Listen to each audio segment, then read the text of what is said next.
kajian zikir akhir zaman atau korelasi zikir, kekuatan zikir, kekuatan sunnah di akhir zaman ini. Barakallahu fiik. Salam tauhid. Salam tauhid. Salam tauhid.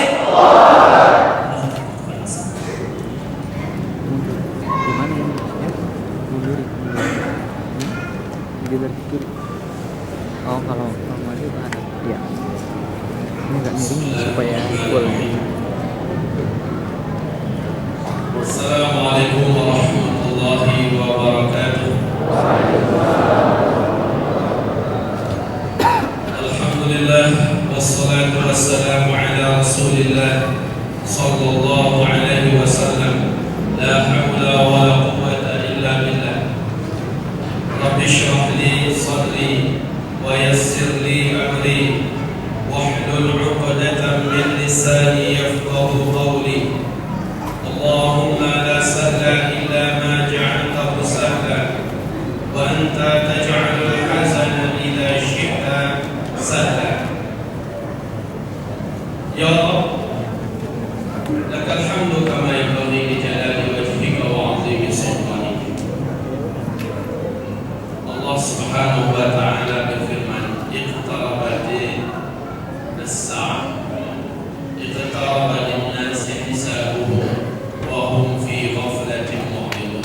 Manusia akan mendapatkan hisab, sementara manusia ketika kiamat dekat itu fi ghaflah mu'ridun, dalam keadaan lalai lagi berpaling. Ibnu Katsir menerjemahkan dengan hadis Nabi makna lalai dan berpaling ini dengan hadis Sahih Bukhari Muslim berikut ini. Apa sabda Nabi sallallahu alaihi wasallam? Iqtaraba as-sa'ah wa la yazdadu an-nas min ad-dunya illa ihsan wa la yazdaduna min Allah illa bu'da.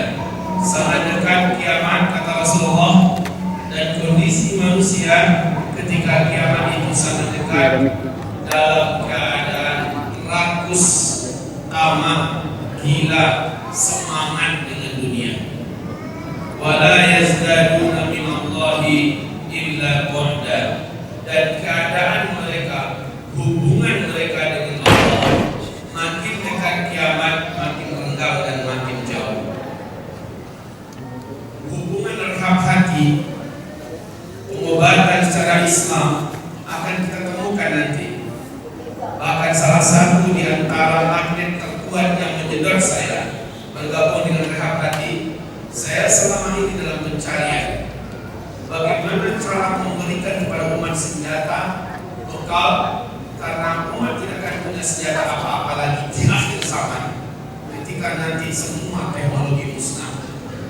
Rasulullah menjamin saat dekatnya keluarnya Dajjal, semua teknologi sudah musnah.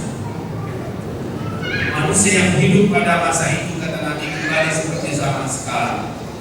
Mereka akan menunggang kuda bagi yang punya kuda. Mereka akan berjalan kaki. Mereka akan berperang dengan pedang. Mereka akan berperang dengan tombak dan dengan panah. Pada masa itu tentu saja rumah sakit tidak lagi berfungsi. Pada masa itu bank-bank yang ada sudah tidak ada, bubar seluruhnya. Dan uang ketika itu, kata Nabi, kembali kepada dinar dan dirham. Uang-uang kertas yang ada berserakan seperti lembaran-lembaran kertas yang tidak berharga. Nabi menyebutkan kondisi itu nanti. Dan kalimat kondisi itu nanti akan kita temui di zaman kita, insyaallah ta'ala. Wahai hamba Allah, energi yang akan muncul di sini nanti adalah energi yang akan muncul di balik pemaparan kita ini adalah energi yang terkuat dari seluruh energi tauhid yang ada. Setelah ikhlas adalah tawakal. Dan inilah dia sebut puncak-puncaknya energi adalah tawakal. Ketika kita menzirokan diri kita, maka tampillah di depan kita ahadun ahad. Saat itu berapapun zero yang muncul di belakangnya menambah energi yang tidak terbatas. Inilah dia tawakal. Kita akan lihat semacam apa energi yang muncul di balik pemaparan tentang zikir akhir zaman. Allah yang kami muliakan, Musa alaihi salam ketika di hadapannya laut merah, di belakangnya adalah Firaun dan bala tentaranya yang siap mencincang-cincang mereka. Musa melihat la haula wala quwwata illa billah, tidak ada kekuatan apapun, tidak ada energi apapun yang bisa menyelamatkan mereka saat itu kecuali adalah Allah. Saat itu Musa pasrah, inilah seperti dengan tawakal. Lalu Allah datangkan pertolongannya tidak terhingga. Musa akan menjumpai Allah, maka terbelahlah laut itu menjadi dua. Kauhil azim, seperti dua gunung yang seperti satu gunung yang dibelah dua, terpisahlah laut itu. Energi yang luar biasa. Sampai hari kiamat belum ada negara manapun, teknologi manapun yang mampu membelah laut sampai hari kiamat.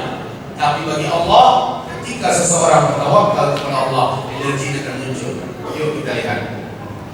Kenapa para sahabat-sahabat ketika mendengarkan paparan Nabi tentang akhir zaman, lalu mereka merasa zaman itu akan datang pada masa mereka yang tiba. Lalu mereka maksimal dalam hidup mereka maksimal. Mereka memburu kehidupan akhirat yang sangat dekat. Ini keyakinan mereka. Mereka mempersiapkan apa-apa setelah kematian yang sangat dekat. Ini keyakinan mereka. Mereka mempersiapkan amal yang luar biasa karena mereka yakin kiamat sudah sangat dekat. Ini keyakinan mereka. Akibatnya mereka berbuat full secara total, nggak tanggung-tanggung, sedekah, benar-benar kekuatan iman. Beramal tahajud, sholat seperti tidak merasakan apa-apa lagi yang ada di bumi. Ketika mereka berjihad, mereka siap menjual nyawanya sekalipun di hadapan Allah Subhanahu wa Ta'ala. Memang totaliter kaum muslim. Ini yang menyebabkan Islam menuju dengan kecepatan yang tidak terhingga zaman Rasulullah SAW. Sebab apa? Sebab ada keimanan tentang akhir zaman. Suatu ketika malaikat Jibril menyamar menjadi seorang lelaki yang sangat rupawan wajahnya. Jubahnya sangat putih, indah, menawan, rambutnya ikal dan tebal, wajahnya memang tampan sekali. Laki-laki ini tiba-tiba saja datang di tengah Rasulullah lagi dikerumuni oleh para sahabat. Datang laki-laki ini, ya Rasul, ya Muhammad, kata Umar bin Khattab, tidak seorang pun kami kenal dengan laki-laki ini.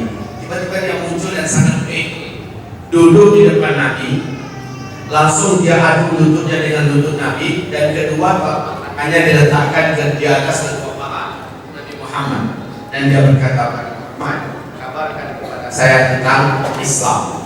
Maka Nabi menjelaskan rukun Islam yang 5. Lalu apa katanya? Shadaqta.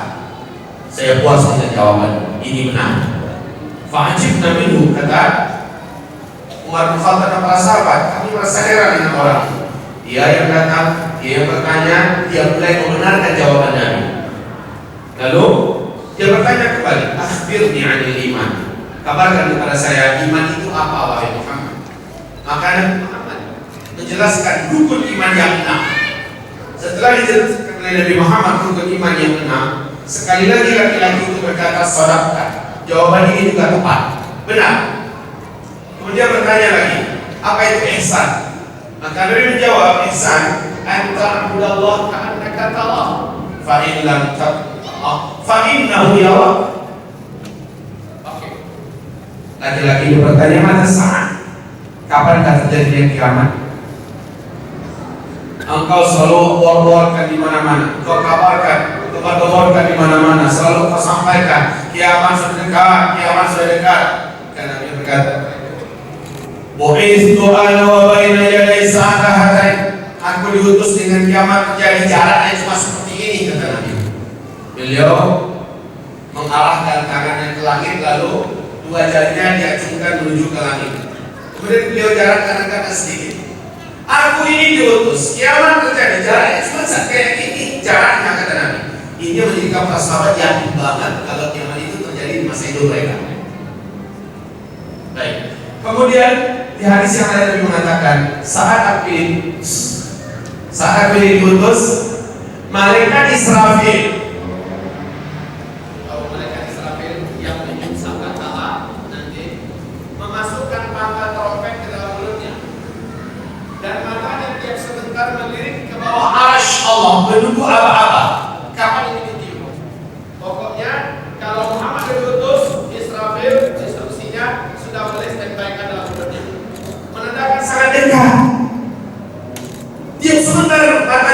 ke arah arasy. Kenapa kaum muslimin hamba Allah yang dimuliakan? Karena 1000 tahun kita menghidup di dunia ini, bagi Allah hanya satu hari. Malaikat juga merasakan hanya 1 hari. Oleh karena itu mereka melihat ini dari kami mau ditiup. Hamba Allah yang kami muliakan. Kemudian apa jawaban Nabi? Mal mas'ulu anha bi'a'lama minas sa'il. Sorry, pertanyaan yang ini orang yang ditanya tidaklah lebih tahu daripada orang yang bertanya. Kapan kiamat? Ente mungkin lebih tahu daripada aku. Minta maaf. Maka dia bertanya kembali, akhirnya an amawatiha. Kalau begitu, hai Muhammad, kabarkan kepada saya tentang ciri-ciri, tanda-tanda tentang kiamat itu. Maka barulah Nabi menjawab, kalau yang ini pertanyaan ente, ini gua banget.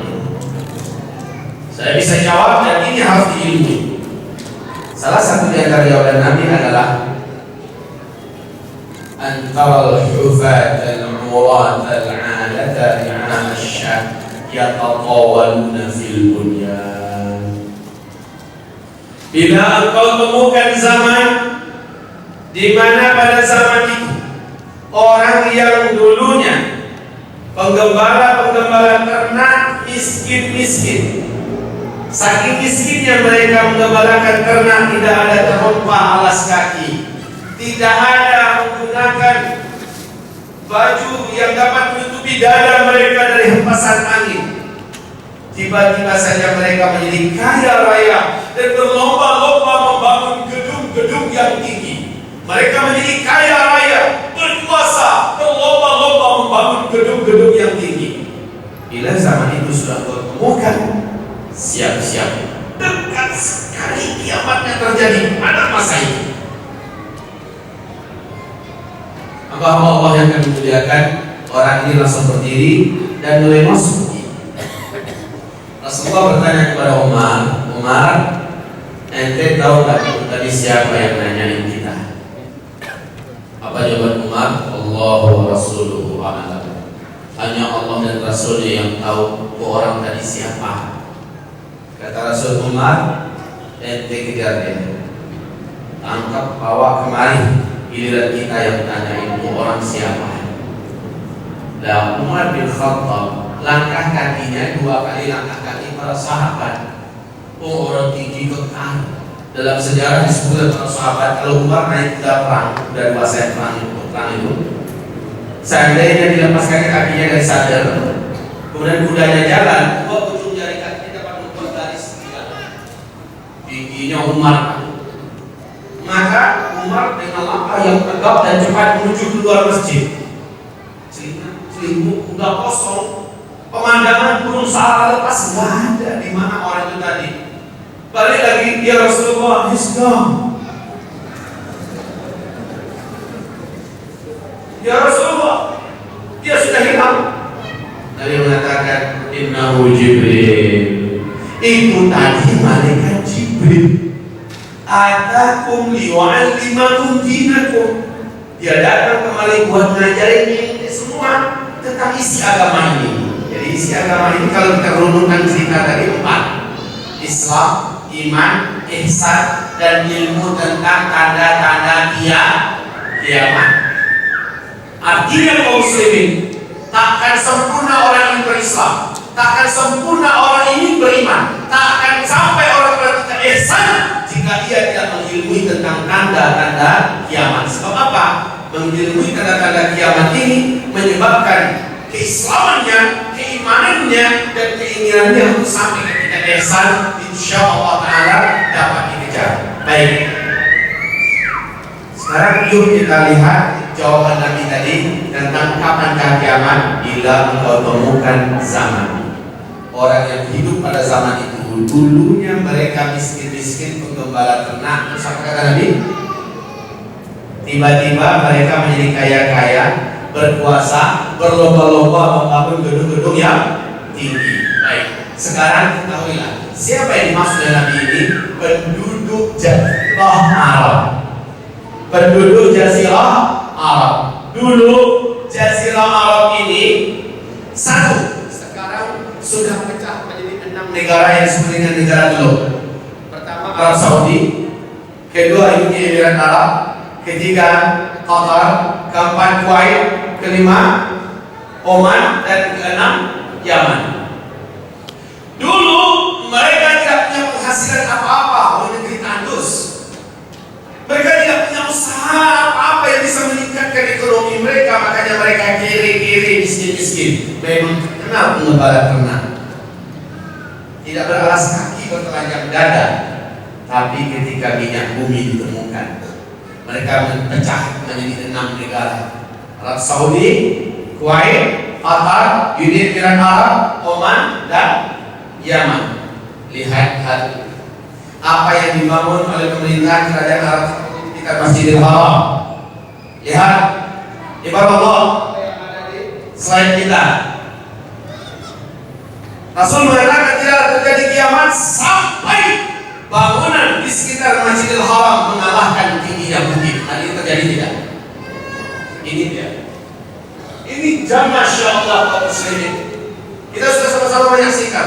Berapa biaya yang kalian tanyakan? Orang yang pergi hari ini ke Madinah, dia akan mendapati Masjid Nabawi dikelilingi oleh hotel-hotel bintang 5 yang elit. Ya. Siapa yang pergi ke ibu kota Arab Saudi apa namanya? Riyadh, di masa Gubernur Salman bin Abdul Aziz, Masya Allah. Riyadh menjadi kota metropolitan sekaligus dengan kota-kota besar di Eropa. Siapa yang pergi ke Jeddah? Siapa pergi ke Taif? Masya Allah. Nah ini untuk Arab Saudi. Lihat sekarang kita lihat di Uni Emirat Arab. Di nama ibu kotanya apa? Dubai. Di Dubai ada gedung tertinggi nomor 1 dunia saat ini. Disebut dengan Burj Khalifa. Tingginya 860 meter, lebih kurang. Hamba-hamba Allah yang kami muliakan, ini adalah Dubai. Siapa yang pergi ke Doha? Siapa yang pergi ke Kuwait?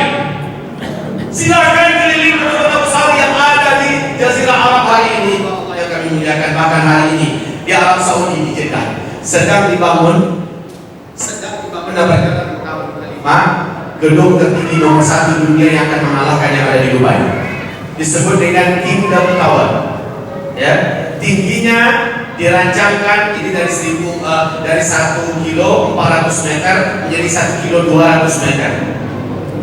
Ya Allah, dengan lift yang tercepat di dunia baru nyampe di puncak setelah 15 menit. 1,2 kilometer di Jeddah, direncanakan 28 selesai. Allahu Akbar. Maka hadis Nabi tepat sudah. Ya, dulu mereka miskin-miskin penggembala ternak, bertelanjang kaki, tidak menutup dada. Tiba-tiba mereka kaya-kaya dan berkuasa, berlomba-lomba membangun, berlomba-lomba dan berbangga-bangga dengan gedung-gedung yang tinggi. Syuf, la haula wala quwwata illa billah. Hadis Nabi telah kita saksikan di zaman kita ini. Maka kata Nabi, lihat, semoga saudara-saudara kami dari bangsa jin yang masih menyelinap sembunyi di dalam dada saudara-saudari kami ini ikut menyaksikan dan mendengar ceramah ini, sama-sama tobat. Setelah tobat dengan rela hati, dengan penuh keikhlasan keluar dan meminta maaf, minta ampun pada Allah karena telah zalimi hamba Allah. Amin. Kalau tak keluar, Bapak Ibu dengan energi tawakal dan yakinnya insya Allah akan menghancurkan mereka. Bismillahirrahmanirrahim. Baik hamba-hamba Allah katakan. Maka bila zaman itu kalian temukan tandanya sangat dekat lagi kalian dengan kiamat. Benar nggak demikian? Yuk kita lihat sebentar di sini. Nabi mengatakan, Allah berfirman dulu dalam Al-Quran surat An-Nur. Kalau ada bawa Al-Quran, silahkan buka Al-Quran surat An-Nur ayat 55. Bahwa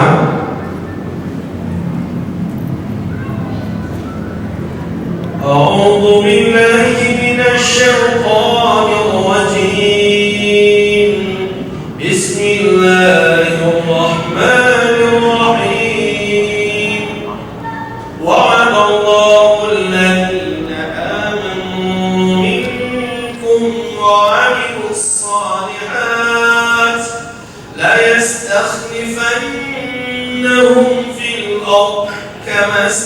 مثل الذين من قبلهم. Allah janjikan kepada orang-orang yang beriman di antara kamu dan yang beramal soleh bahwa mereka benar-benar pasti akan Allah jadikan khalifah pemimpin bumi kembali seperti generasi dulu mereka menjadi khalifah pemimpin bumi. Janji Allah ini dikasih oleh para ulama ahli tafsir, ini adalah nubuat dari langit yang diceritakan, disampaikan oleh Rasulullah dalam hadis pendukung bahwa ini adalah khilafah yang terakhir. Ini adalah khilafah. Ini adalah khilafah yang terakhir. Sebagaimana sebelumnya mereka telah memimpin dunia, dan Nabi menyebutkan masa kepemimpinan dalam Islam ini ada 5. Yang pertama, Nabi mengatakan inilah masa kepemimpinan yang dipimpin oleh Nabi Muhammad langsung. Atau disebut dengan Ahdul Nubuwah, ya, langsung Nabi yang pimpin. Dan masa ini pasti berakhir, kata Nabi. Dan memang wafatnya Nabi Muhammad menjadikan masa ini telah berakhir. Kemudian Nabi mengatakan kalian akan masuk kepada masa yang kedua, yaitu kalian akan dipimpin oleh khalifah-khalifah pengganti setelahku yang cerdas dan kuat. Ini masa yang kedua. Dan Nabi mengatakan masa itu adalah 30 tahun. Dan benar, wafatnya Khalifah Ali bin Abi Thalib, Khalifah Islam yang keempat, akhir pada masa ini. Ya, jadi umat Islam dipimpin oleh para khalifah dengan konsep kenabian.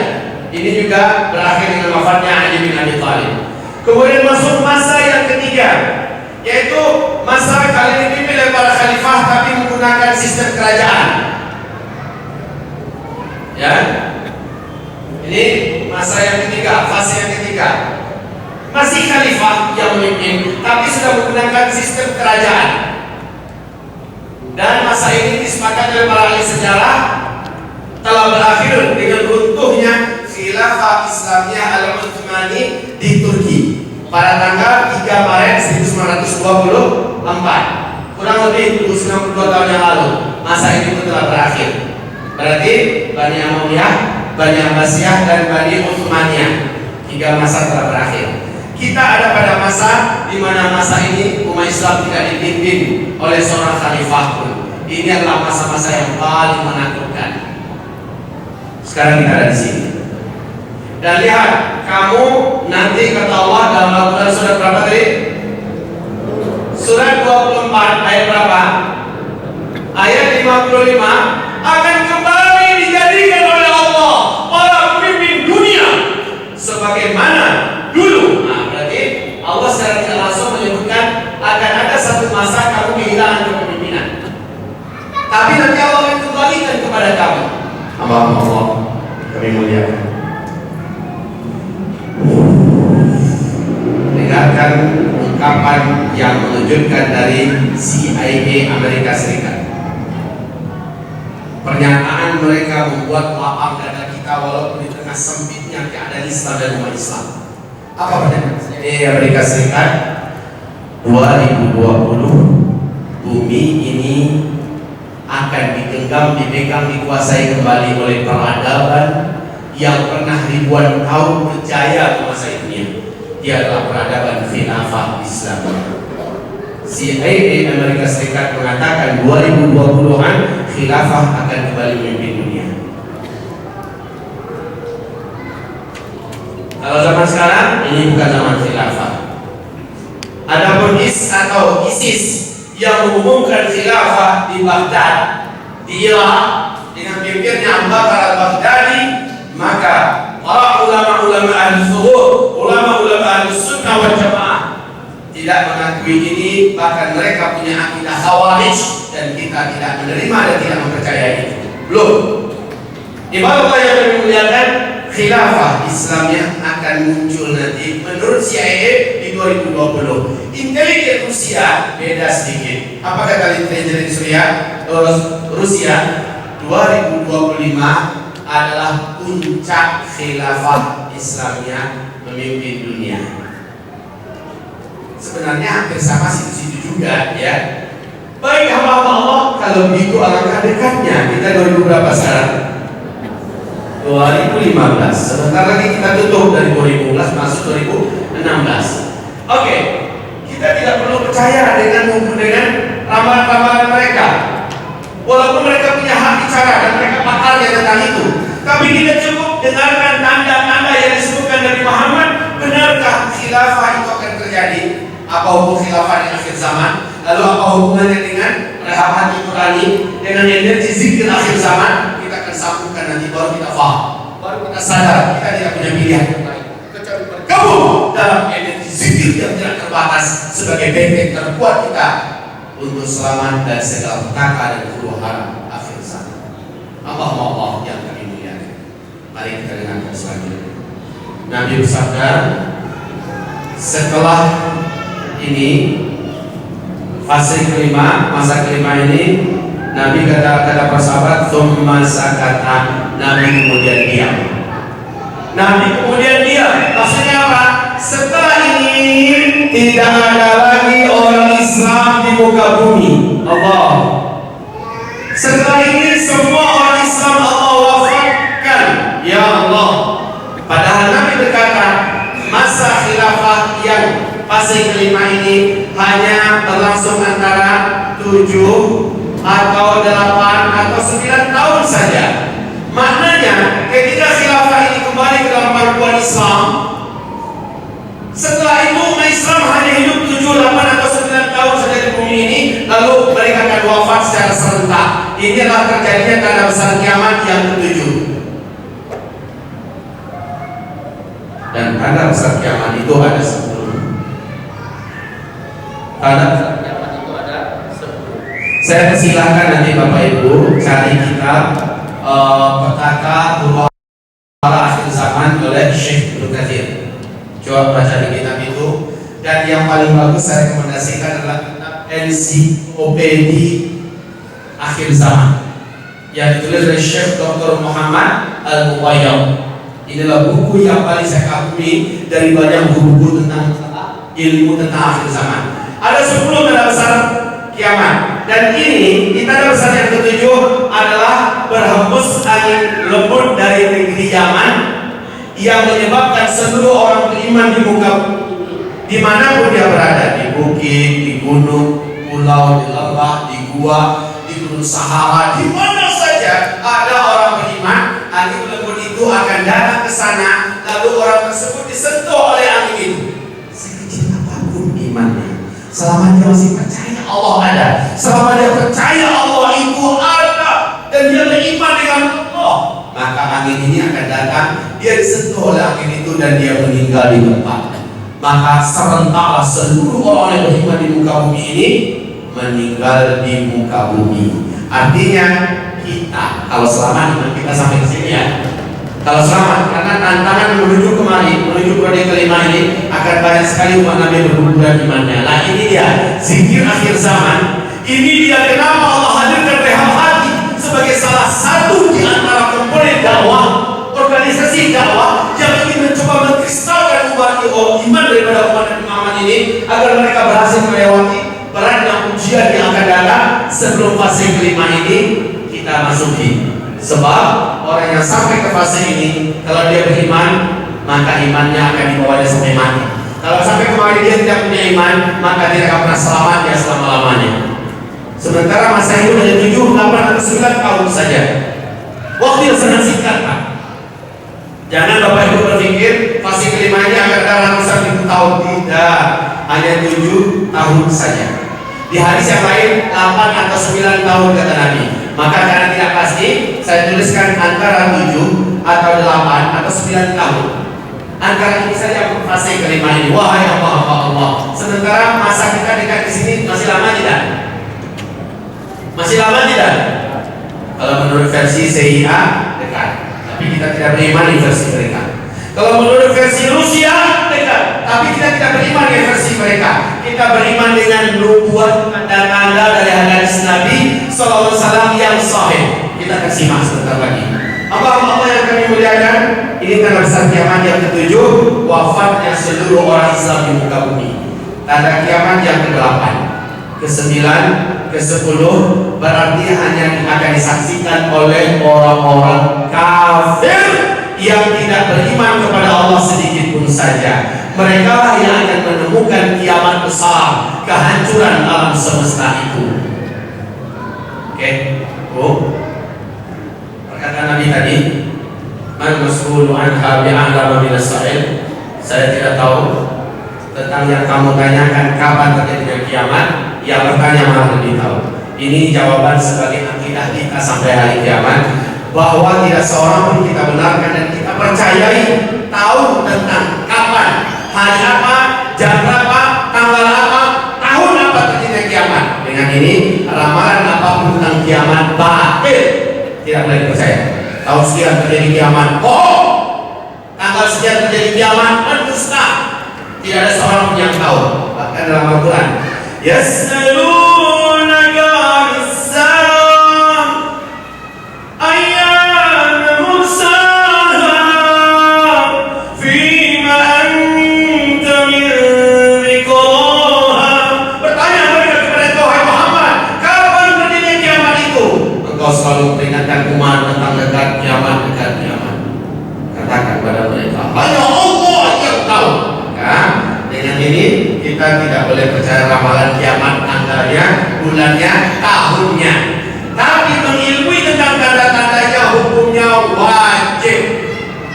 Baik, sekali lagi, ada 3 tanda besar kiamat yang akan disaksikan oleh orang kafir saja yang masih tersisa hidup di bumi. Apa tanda besar kiamat yang ke-8? Yaitu tenggelamnya bumi sebelah timur. Kalau bumi kita buat semacam ini, bulan, nah ini sebelah timur. Berarti ini ada Australia, ada Indonesia, ada Papua, ada Malaysia, ada Jepang, Cina, India dan seterusnya sampai kepada Rusia. Ya, tenggelam masuk dalam laut. Ini tanda besar kiamat yang ke-8. Lalu menyusul kemudian tenggelamnya bumi sebelah barat, yaitu Suriname, Amerika Serikat, Eropa, Afrika, ya, ini tenggelam seluruhnya. Kemudian yang ke-10, berarti yang tersisa nanti hanya satu kepingan daratan yang ada. Dan ini terbagi 2. Yang sebelah sini, Bapak Ibu, yang sebelah sini bawah, ini kembali bernama semula yaitu Jazirah Arab, dan ini kembali bernama Syam. Syam sekarang adalah Palestina, Suriah, Lebanon dan Yordania. Sementara Jazirah Arab sekarang itulah Arab Saudi, Kuwait, Uni Emirat Arab, Qatar, Oman dan Yaman. Yaman di bawah sini. Nah, di sini akan terjadi tanda besar kiamat yang ke-10. Apa itu? Keluarnya api raksasa dari negeri Yaman yang akan menggiring manusia secara paksa. Manusia masing-masing tersisa di Jazirah Arab digiringnya, dipaksa untuk lari ke Syam. Saat seluruh manusia sudah berkumpul seluruhnya di Syam, kata Rasulullah, barulah malaikat Israfil meniup sangkakala sebagai tanda kiamat pertama dimulai. Ya, berarti yang ke-10 adalah keluarnya api raksasa. Nah, kaum muslimin yang kami muliakan, untuk masalah api ini sampai hari ini di Yaman sudah ditemukan, sudah ditemukan di Yaman sampai hari ini sebuah daratan yang selalu panas seperti di Jawa Timur apa namanya? Lumpur Lapindo ya, berasap terus daerah. Berasap, di sela-selanya keluar asap. Ketika dia celah yang terbuka itu bisa masuk seekor kerbau, bisa masuk seekor kambing. Ketika dia celah tersebut ternyata ada gelombang tekanan energi api yang sangat padat dan dahsyat di dalam. Kalau Nabi mengatakan bahwa nanti tanda besar kiamat yang ke-10 adalah munculnya api raksasa dari negeri Yaman, hari ini api itu telah ditemukan. Walaupun belum keluar, tetapi tekanannya menurut para ilmuwan belum mampu dipelajari berapa kekuatan energi api itu. Dan api ini tidak bisa padam, masih ada di dalam bawah tanah. Mereka hanya dapat dilihat oleh Allah, bukan itu. Insya Allah kita akan saksikan ini. Nah, ini perhatikan. Lihat di gambar kita, di slide kita, di Yaman sekarang ini ditemukan. Tekanan energi api yang ada di sini, la haula wala quwata illa billahil aliyyil azim, belum mampu dibaca dan ini akan memiliki masa tertentu seperti gunung Merapi meletus, dia akan keluar. Pas kata Nabi Allah, ya, api raksasa akan keluar dari negeri Yaman yang memaksa manusia lari dari seluruh jazirah Arab ke Syam. Saat manusia sudah berkumpul seluruhnya di Syam, barulah malaikat Israfil meniup sangkakalanya yang pertama. Baik, Bapak Allah yang kami muliakan,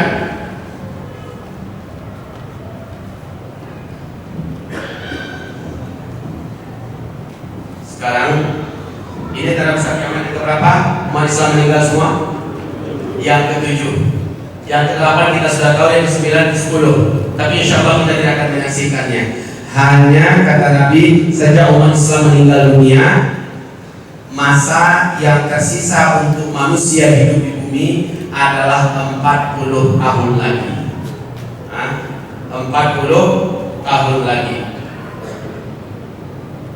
Mungkin Bapak pernah dengar hadis, Ibu pernah dengar hadis, selama di bumi ini masih ada orang yang dapat melafazkan kalimat Allah, walaupun hanya satu orang.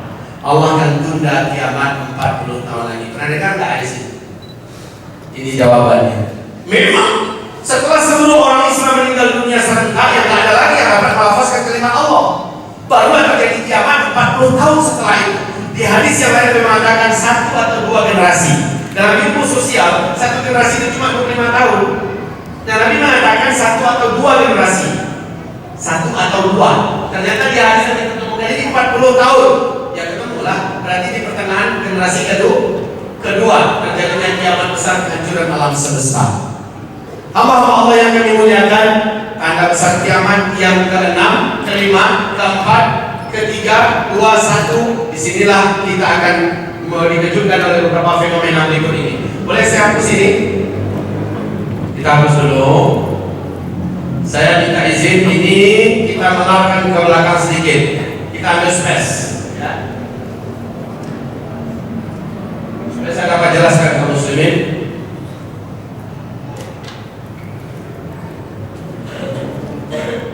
Jadi ini intinya, yang pertama sudah, yang kedua sudah, yang ketiga sudah, kita serang di sini. Ini proyek keempat, di mana Islam tidak dipimpin oleh siapa. Nabi menyebutkan ini adalah zaman kediktatoran, kezaliman merajalela di mana-mana. Bumi ini dipimpin oleh orang-orang yang tidak takut kepada Allah, tidak sayang kepada rakyatnya. Bumi ini dan seterusnya disebutkan oleh Rasulullah SAW. Hamba-hamba Allah yang kami muliakan,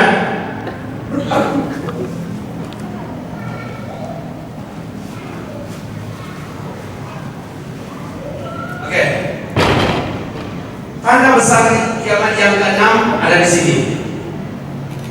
Tanda besar kiamat yang ke-5 ada di sini. Tanda besar kiamat yang ke-4 malah awal daripada proyek ke-5 ini. Yang ke-4. Ini yang ke-5 dan ini yang ke-6. Tanda besar kiamat yang 1, 2, 3-nya malah terjadi ketika kita hidup ini. Ini yang pertama. Ya. Tanda keduanya menyusul tidak lama setelah itu, dan tanda ketiganya menjadi penutup daripada fase ketiga. Masya Allah. Ya. Apa ini? Tanda besar kiamat yang pertama, Dajjal keluar dulu, lepas. Setelah Dajjal keluar, Dajjal dibunuh oleh siapa? Terjadi langsung tanda besar kiamat yang kedua oleh Nabi Isa turun dari langit. Ini dari Al-Quran menceritakan bahwa Isa akan kembali turun dari langit. Ya, dari ada hadis yang sifatnya mutawatir, so menjelaskan Isa akan membunuh Dajjal. Saat Dajjal sudah dibunuh, barulah terjadi tanda besar kiamat yang ketiga, ya, yaitu keluarnya Ya'juj dan ini ada dalam surah Al-Kahfi, Ya'juj dan Ma'juj. Ini surah Isa, ya, Isa. Baik kaum muslimin, Ya'juj dan Ma'juj. Hamba-hamba Allah, benarkah kita sudah dekat dengan Dajjal keluar? Ya. Mungkinkah Dajjal ini dilawan? Tidak seorang pun mampu melawan Dajjal. Nabi bersabda sallallahu alaihi wasallam, tidak seorang nabi pun yang diutus Allah ke muka bumi ini melainkan memberi kabar dan peringatan kepada kaumnya tentang Dajjal. Sejak bumi diciptakan sampai kiamat, tidak ada fitnah dan bahaya yang lebih hebat daripada fitnah dan bahaya yang Dajjal. Malam tadi Ustaz Perdana Ahmad ngobrol-ngobrol, kami satu kamar malam tadi ingat. Dia menceritakan latar belakang kemampuan orang punya ilmu tenaga dalam, ilmu kesaktian ini, kesaktian itu. Lalu dia menceritakan bagaimana tentang kemampuan Dajjal. Maka saya katakan kesimpulan antum tentang Dajjal inilah yang selama ini saya sampaikan.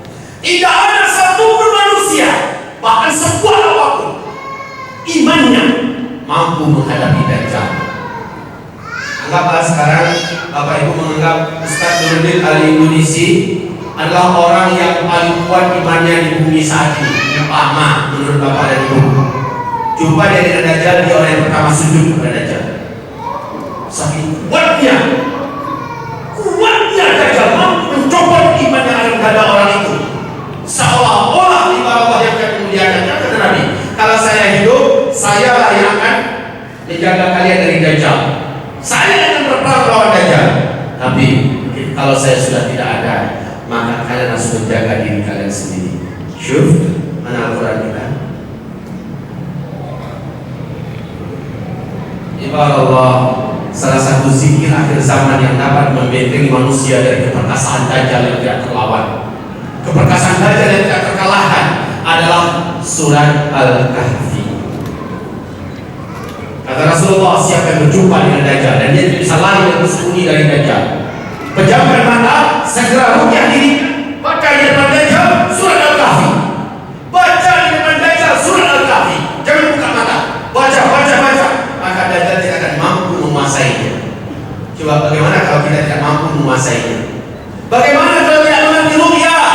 Bagaimana kalau tidak hafal surat Al-Kahfi? Wahai hamba Allah, ini salah satu contoh energi zikir akhir zaman, mampu menghadap penjahat yang paling berbahaya sejak bumi diciptakan sampai hari kiamat. Dajjal. Ketika Dajjal muncul, hanya Al-Quran yang terkuat yang mampu melindungi hamba Allah ini. Dan tentu dibalik dengan iman dan rela hati mengantarkan tuan-tuan dan puan-puan semua, ya, bapak dan ibu-ibu semua menuju gerbang tauhid sehingga terjaga dari fitnah para bahaya akhir zaman. Dajjal sudah dekat, Pak, Bu. Ibu mau tahu nggak ciri-ciri Dajjal akan keluar sekarang ini? Mau tahu? Silahkan nanti dibuka di YouTube, buka tentang Danau Tiberias. Danau ini terletak di Israel, dekat perbatasan dengan Lebanon. Di dalam hadis Sahih Imam Muslim, Tamim Ad-Dari bercerita, ya, ini danau, nanti saya ceritakan tentang danau ini. Tamim Ad-Dari bercerita,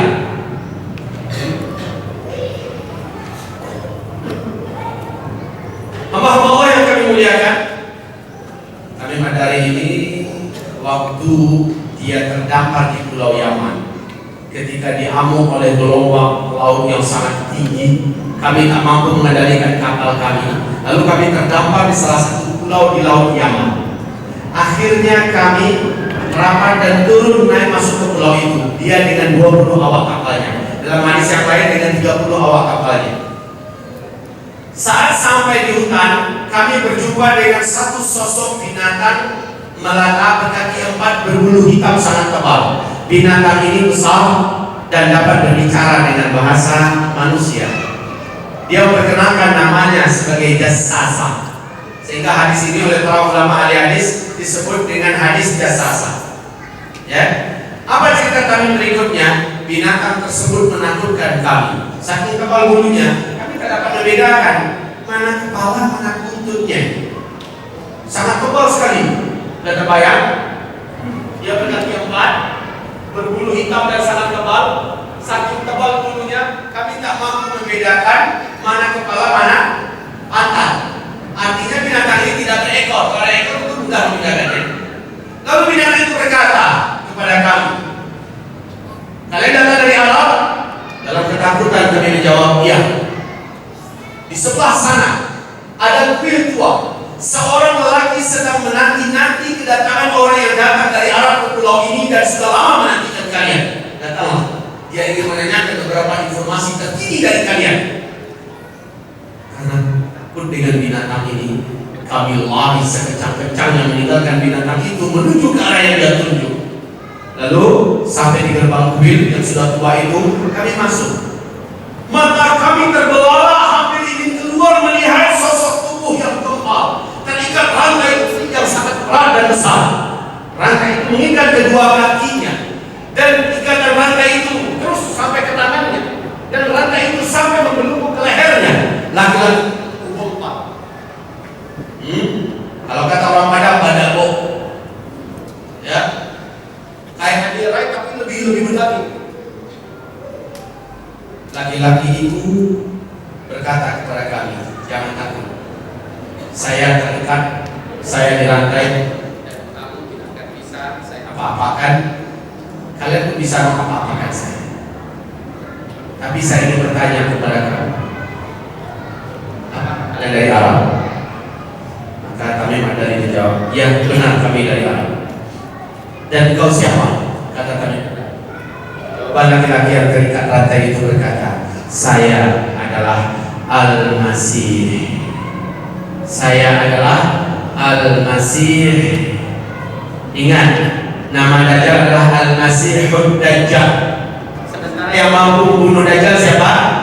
Al-Masih Isa ibnu Maryam. Ada 2 Al-Masih. Satu Al-Masih rusak, satu Al-Masih penetral. Ya.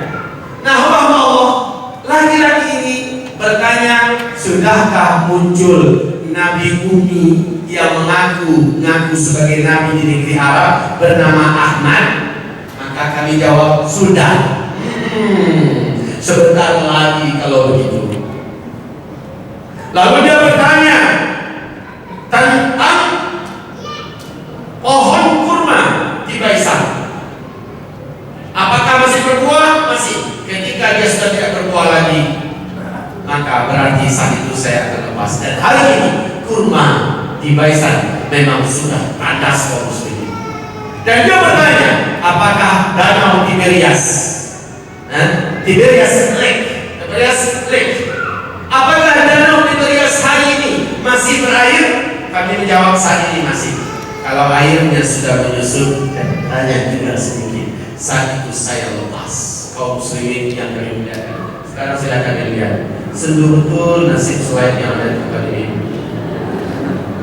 Slide akhir zaman.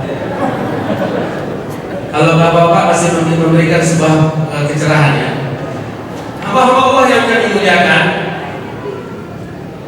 danau Tiberias ini dia tidak begitu dalam, hanya 45 meter, tidak begitu dalam.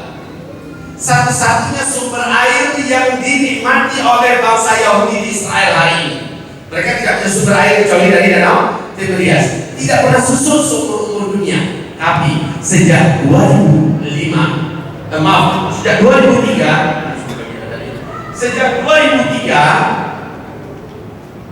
diperbandingkan sampai kepada 2013 kaum muslimin, berarti sejak 10 tahun, ya. Air ini dari permukaan dari 45 meter itu sudah susut menjadi sudah susut 16 meter. 2013 sudah susut 16 meter. Apa yang kami muliakan? Kemudian danau ini pada 2015, jadi kalau ada permukaannya seperti ini, daratannya akan didasarkan seperti ini. Ya, tidak dalam muslim, ya. Nah, sekarang ini kalau 2013 dia masih 16 meter susut airnya. Tapi hari ini Allah yang memuliakan, ujung daripada permukaan dasar daripada danau Tiberias ini sudah mulai nampak seperti pulau-pulau kecil. Ya, la haula wala quwata illa billah. Kecemasan dan kepanikan yang luar biasa terjadi di Israel hari ini, kaum muslimin. Bagaimana mengatasi agar air ini tidak berkurang? Padahal para ulama menangis sejadi-jadinya tangisan. Sebab apa? Karena salah satu tanda yang paling nyata dari mengeringnya danau munculnya Dajjal adalah mengeringnya danau Tiberias. Dan hari ini danau ini terus menyusut, terus tidak dapat dibendung, tidak dapat ditahan. Penyusutan terus terjadi hari pertama hari, apalagi sekarang di mana-mana kita dengar panas yang sangat ganas di mana-mana, betul? Maka hamba Allah yang memuliakan pertanda Dajjal akan keluar dalam waktu yang sangat dekat. Baik, hanya saja kita memang tidak dapat memastikan berapa ya, tidak dapat kita pastikan. Akan tetapi yang pasti kaum muslimin, dari seluruh manusia yang ada, hanya seorang remaja lelaki yang dapat bertahan imannya di depan Dajjal. Hanya seorang remaja laki-laki yang imannya dapat bertahan di depan Dajjal. Kalau remaja itu umurnya berapa kira-kira? Berapa?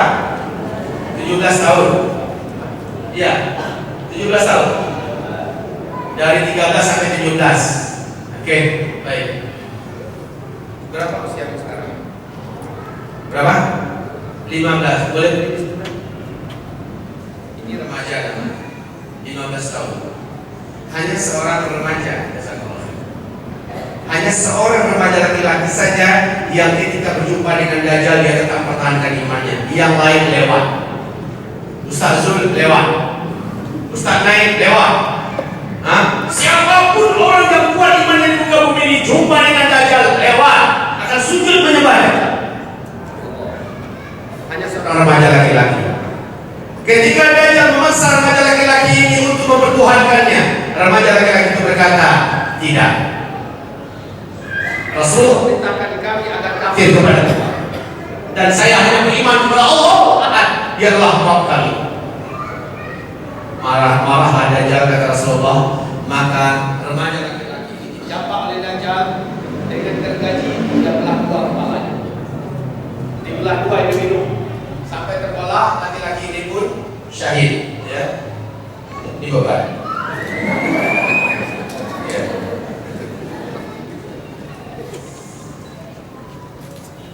Hamba Allah yang kami muliakan, dibelah dua sampai kemarin matilah. Remaja laki-laki ini mati bersama Dajjal kembali mengelilinginya satu kali tawaf, satu kali keliling. Setelah dikelilingi satu kali, apa kata Dajjal? Jadi ketika dia keliling, Dajjal membaca mantra-mantra khasnya, kemudian suruh bangkit kamu. Allah izinkan remaja laki-laki itu bertaut kembali tubuhnya semua, walaupun darahnya masih berserakan di mana-mana, bahkan di bajunya masih darah di mana-mana, tapi dia utuh kembali dan Allah izinkan dia kembali hidup. Remaja laki-laki ini kembali berdiri, lalu berhadapan-hadapan lagi Dajjal dengan laki-laki ini. Apa kata Dajjal sambil bangga? Saya sudah hidupkan kamu dari kematian kamu tadi. Hanya Tuhan yang mampu melakukan kemampuan ini, dan kamu sudah lihat saya lakukan kepada kamu. Sekarang kamu berimanlah kepada saya bahwa saya. Apa kata remaja laki-laki ini? Makin padat dalam dada saya keimanan bahwa kamu memang Dajjal. Hai manusia pengikut Dajjal, kufurilah oleh kata laki-laki ini. Dia memang sejati Dajjal. Saya dengar hadis Rasulullah bersabda, dia akan bunuh seorang remaja laki-laki, lalu remaja itu akan dihidupkannya kembali. Tapi setelah ini dia tidak akan mampu lagi membunuh siapapun setelah saya.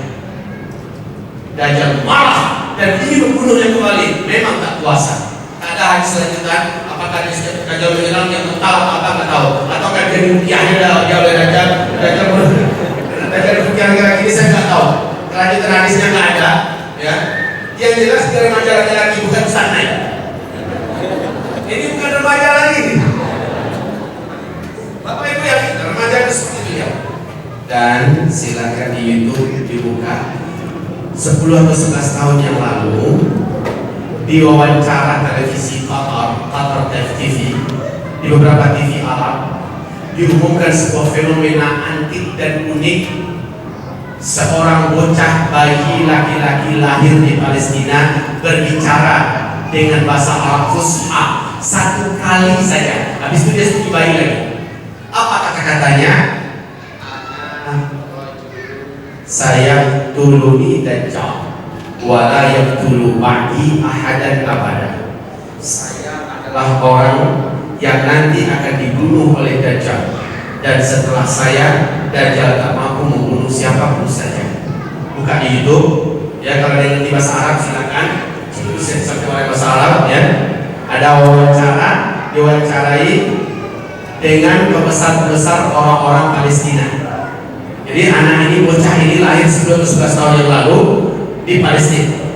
Artinya kaum muslimin, la haula wala quwata illa billah, seandainya berita ini sahih, karena telah ditayangkan beberapa TV Arab, seandainya berita ini sahih, bocah itu telah lahir, maknanya calon remaja yang akan dibunuh itu telah hadir dan telah berusia mendekati remaja. Maknanya Dajjal memang sangat dekat. Tapi dalil kita nggak usah lah pakai si bocah remaja yang ada itu ya. Kita dalil kita yang pasti adalah Danau Tiberia. Danau Tiberias yang ada di Israel hari ini. Mengering, tidak terbantahkan itu. Apa andalan kita? Apa cara kita supaya selamat dari Dajjal? Zikir akhir zaman adalah jawaban satu-satunya. Tidak ada yang lain. Hamba-hamba Allah yang memuliakan. Saya rekomendasikan Bapak Ibu, tolong cari nanti di luar sana di mana-mana buku-buku zikir akhir zaman. Di sini petunjuk Rasulullah lengkap tentang menghadapi petaka demi petaka akhir zaman. Ini ditulis oleh sahabat saya Abu Fatih Al-Adnani. Dengan kemampuan tulis beliau yang saya syukuri kepada Allah Subhanahu wa taala, dan ini melengkapi semua kewajiban umat untuk mengetahui apa benteng mereka. Ternyata bentengnya adalah amalan-amalan, bacaan-bacaan yang rehab